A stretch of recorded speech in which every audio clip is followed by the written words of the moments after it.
पुढची बातमी सुद्धा विधान परिषद निवडणुकीसंदर्भातली आहे। राष्ट्रवादीकडून झिशान सिद्दीकी यांना उमेदवारी मिळण्याची शक्यता असल्याचं सूत्रांकडून कळतंय।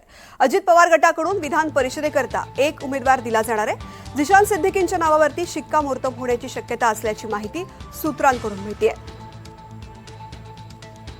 सागर कुलकर्णी या संदर्भातली माहिती देतात। सागर,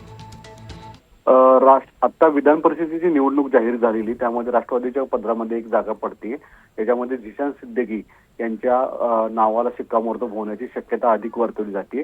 अंतिम यादीमध्ये अमरसिंह पंडित असतील, आनंद परांजपे असतील, बिराजदार असतील, तसंच इतर काही महत्त्वाच्या नेत्यांची नावं चर्चेला होती, पण झिशान यांच्या नावावर शिक्कामोर्तब होण्याची शक्यता अधिक आहे।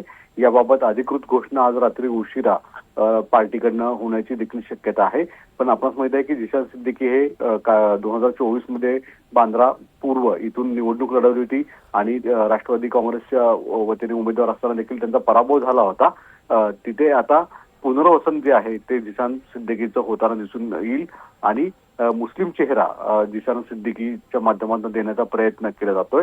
सगळ्यात महत्त्वाची गोष्ट म्हणजे या सगळ्या गोष्टीत कुठे ना कुठेतरी मुंबईमध्ये नवाब मलिक, सना मलिक आणि आता झिशान सिद्दीकी असा अल्पसंख्याक चेहरे हे राष्ट्रवादीचे असणार आहेत आणि यामुळेच कुठे ना कुठेतरी देखील एक त्याला निगेटिव्ह पब्लिसिटी सुद्धा होण्याची शक्यता वर्तवली जात आहे।